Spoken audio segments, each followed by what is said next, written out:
The events begin in China in 1925.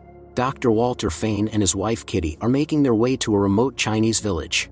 They wait for a long time in the rain for their escorts to arrive. Next, we return to London 2 years back in time. During a social evening attended by ladies and gentlemen from high society, Walter Fain noticed a woman of rare beauty. Walter approached her and invited to dance. Kitty didn't object. The next day, Kitty's mother asked her who the young man she danced with yesterday was. It turned out he was invited by her father, who explained that Walter Fain is a scientist and the head of a government laboratory in Shanghai. Kitty's mother thinks that Walter is the ideal candidate for their daughter, but Kitty disagrees. She doesn't want to marry against her own feelings. When the mother told her that the father is not obligated to support her for the rest of her life, Kitty left in upset feelings. Walter was waiting for her on the doorstep with a heart-shaped box of candy. He is very shy, nevertheless he asked Kitty's permission to walk with her. In the present, the couple sees approaching people. They have come for Dr. Fain and his wife to accompany them to the village. In the past during the walk, Kitty asked Walter what he does. Walter said he is a bacteriologist. They entered a flower shop, and Kitty confessed that she doesn't particularly like flowers. She doesn't see the point in buying something that will wither soon. Suddenly Walter asked Kitty if she would agree to marry him. For Kitty, this proposal was unexpected since she and Walter hardly know each other. Walter explained that he needs to return to China soon, and if Kitty agrees to be his wife, he will make every effort to make her happy. Kitty was taken aback and said she needed to think about it. When Kitty returned, she overheard her mother talking on the phone. The woman was proudly telling someone about her elder daughter, who had married successfully. This made Kitty change her decision. She agreed to marry Walter. He brought her to Shanghai, to his modest apartment. Before bedtime, Kitty was reading in her room when suddenly she was distracted by a knock at the door. Walter had come to ask if she needed anything. Seeing Walter's shyness, Kitty took the initiative and suggested he stay. Walter turned off the light because he felt embarrassed. Kitty was bored in their new home. Walter worked a lot and rarely spoke. They had no common interests. Walter suggested playing cards and mentioned that they had received an invitation to a social reception from Dorothy Townsend, the wife of the vice consul. It was their chance to go out. Kitty had no other engagements, so she agreed. The guests were entertained by a theatrical performance. Dorothy and Charlie Townsend were pleased to have such a respected person as Walter Fain here. Kitty watched the performance with curiosity. Charlie told her that the story was about a Chinese woman doomed to a hopeless life in a foreign country. Kitty had never seen anything like this before. She recognized herself in the main character. Unlike Walter, Charlie was able to make Kitty laugh. It was the first time she had smiled so genuinely since her marriage. In the present, the couple continues their grueling journey through the fields. The village is very far away. There are no benefits of civilization here. At night, the group stopped for a rest. Walter couldn't sleep, neither could Kitty. Both were reminiscing about the past. Kitty had an affair with Charlie. On that day, they didn't suspect that Walter had returned home earlier. Kitty feels guilty because the husband loves her very much. On the other hand, she is unhappy with Walter. She has much stronger feelings for Charlie. Despite being married, Kitty wears a ring on a chain given to her by the lover. Near the bedroom door, Kitty found a package from her father. From the housemaid, she learned that Dr. Fain had brought the package. That's how Kitty realized that the husband had found out about her affair. In the present, Kitty is suffering from the heat and humid climate, but Walter doesn't complain and continues to move forward resolutely. The wife's comfort doesn't concern him. In the past, Kitty called Charlie, saying they urgently needed to discuss something. But Charlie was busy. Walter returned. Kitty was sure the husband would demand an explanation, but he was concerned about something entirely different. Walter told her about a remote Chinese village where a cholera epidemic had broken out. The local doctor had passed away, so Walter volunteered to go there. The village was 10 days away from Shanghai. According to Walter's plan, they would travel the first half of it by train and then take palanquins. Of course, Kitty refused to go, not understanding why her husband cared about unfamiliar people. Walter threatened to file for divorce if she didn't agree. He knew about her infidelity and wouldn't tolerate such behavior.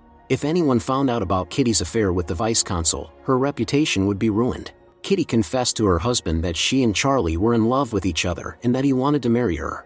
Walter just smirked. He knew his wife wasn't the brightest woman, but he didn't realize she was so stupid. Kitty didn't want to hear any more of this and was about to leave, but the husband didn't allow it. He made it clear that he wouldn't pretend anymore. She had two choices now, either go with him or be disgraced. Kitty was sure Charlie wouldn't let her be at the center of an epidemic, but Walter strongly doubted it. In Shanghai, strikes against the presence of British military personnel had begun. Despite this, Kitty went to the consulate building. Charlie was at a meeting at that moment. Receiving a note from Kitty, Charlie took her to a secluded place where they could talk without witnesses. Kitty told him that her husband knew about them, so she asked Charlie to divorce his wife and marry her, as he had promised. However, Charlie refused. He had no intention of causing a scandal because divorce would harm his reputation. Kitty cried and smiled at the same time, realizing her husband was right.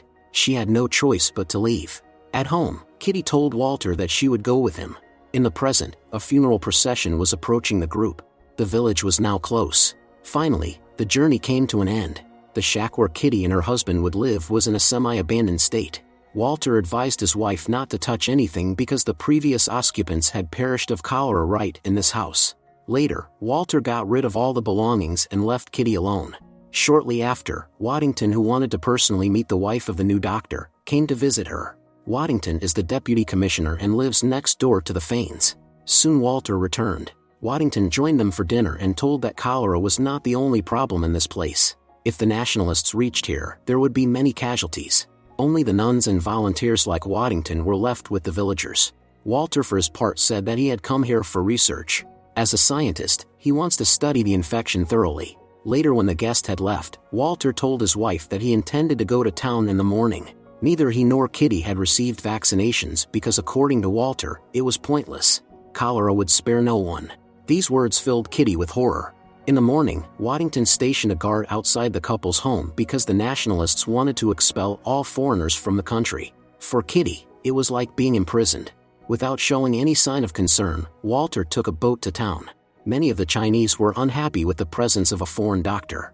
Walter, who spoke a little Chinese, ordered the well to be closed until he could take samples. Previously, Walter had only dealt with theory, but he had never seen cholera patients before. Being in the hospital, Walter felt nausea because the sight was horrifying.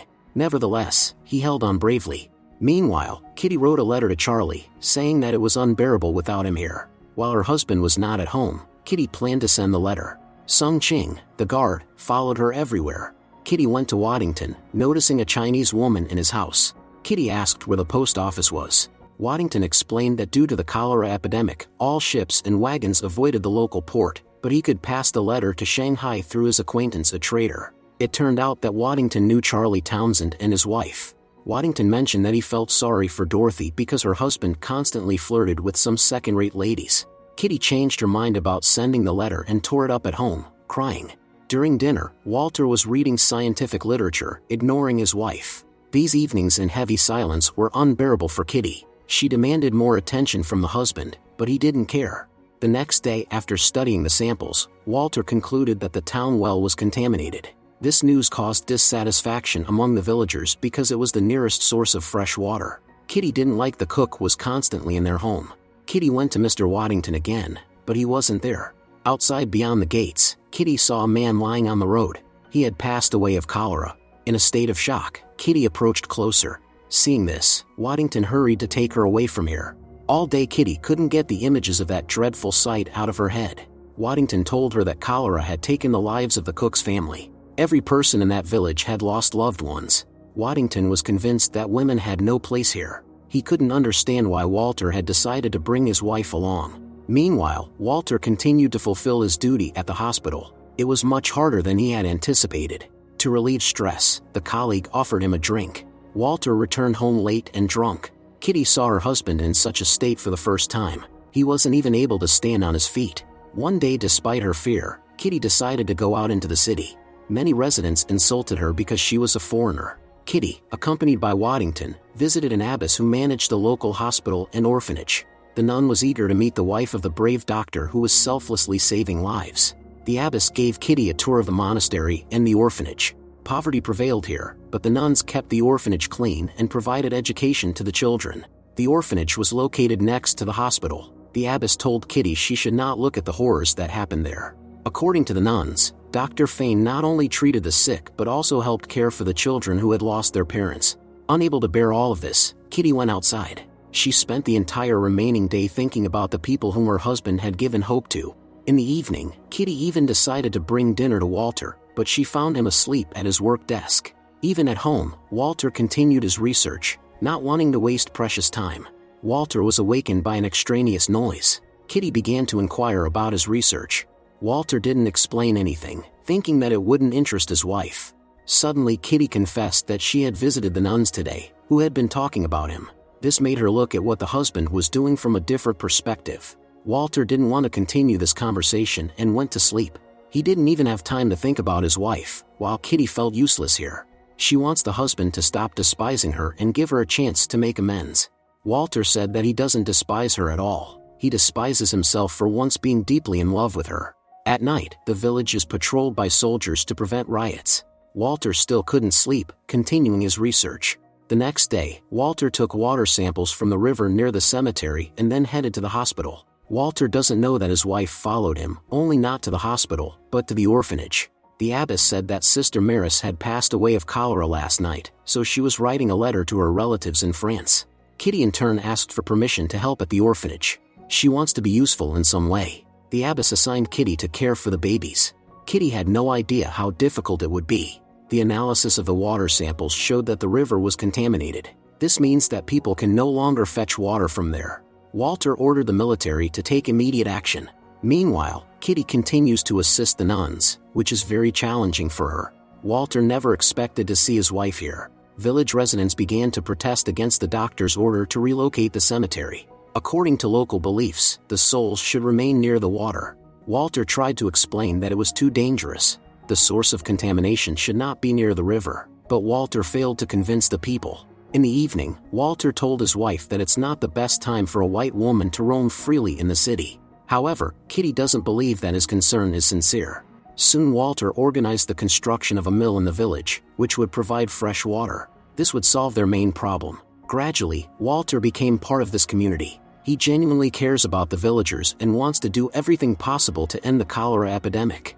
One night by the campfire, Colonel Yu told Walter that Britain's interference in China's internal affairs is the root cause of all their problems.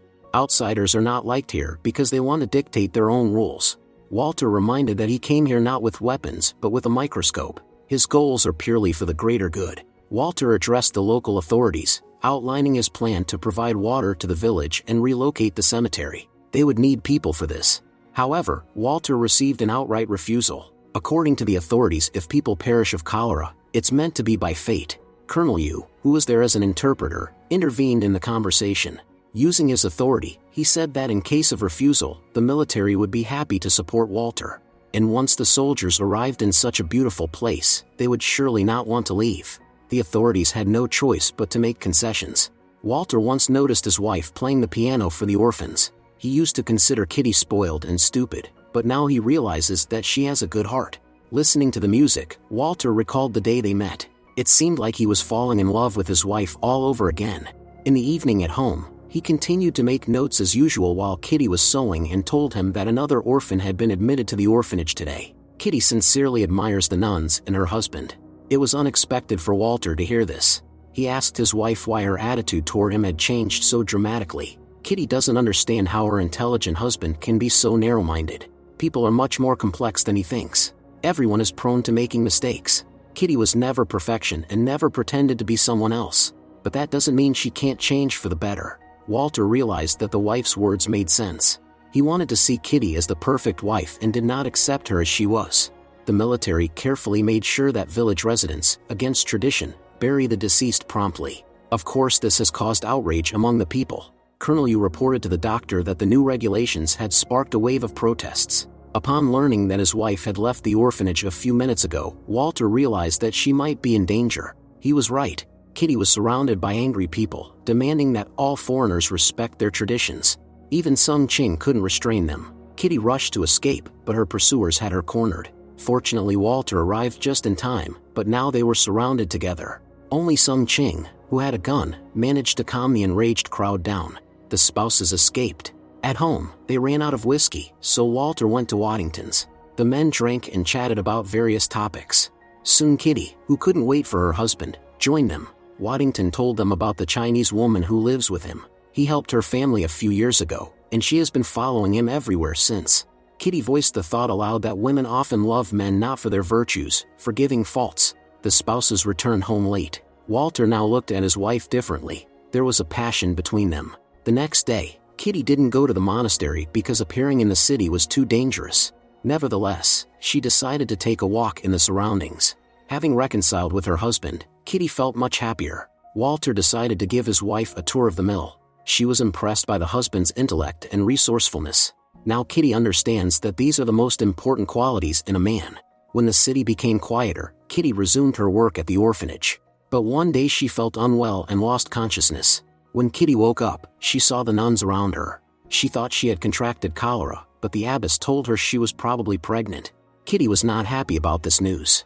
Soon the husband visited her. Kitty confessed that she was pregnant. She also directly told Walter that there was a chance Charlie could be the father. However, it didn't matter to Walter anymore. He would accept the child as his own in any case. The spouses embraced. Now the village is fully supplied with fresh water. The residents celebrated, praising the doctor. But something marred the triumph. Colonel Yu called Walter over and showed him a crowd heading towards the village. They came from another village that had been abandoned due to the epidemic. If these people are allowed into the village, they will infect everyone. Walter intended to prevent this and urged people to stop. The doctor wanted to help them right here, but no one listened to him.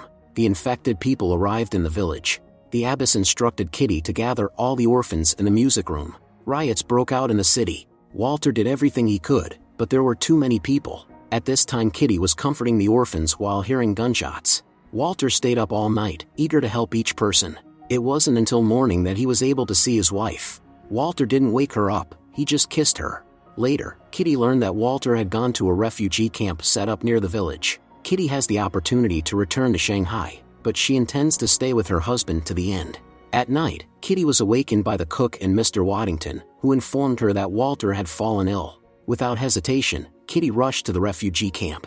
Waddington gave her a handkerchief so that she wouldn't breathe the contaminated air. Walter was in a very bad state and was trying to drive his wife away for her safety. However, Kitty stayed with Walter to take care of him. With each passing hour, his condition worsened, but Kitty held on bravely. The situation was complicated by the fact that the supplies of saline solution had run out. The colonel sent for the solution to the city, but it would take some time. Kitty did not leave her husband's side. He was very weak, but gathering his last strength, he asked her for forgiveness. Kitty said with tears in her eyes that he was not to blame for anything. Walter passed away. Kitty was too mentally exhausted to experience strong emotions. The funeral took place immediately, as Walter had wished. Many did not survive that night. Back at home, Kitty let her emotions flow. Waddington supported the woman, sharing in the bitterness of her loss. Soon Kitty left those places. The following events take us several years into the future. In London, Kitty and her grown-up son went to a flower shop. Suddenly they were noticed by Charlie, who did not expect to see Kitty in London. Her son is named Walter. Kitty no longer held any grudge against Charlie, but she firmly refused his offer to meet. When the son asked her who that person was, Kitty replied that he was nobody.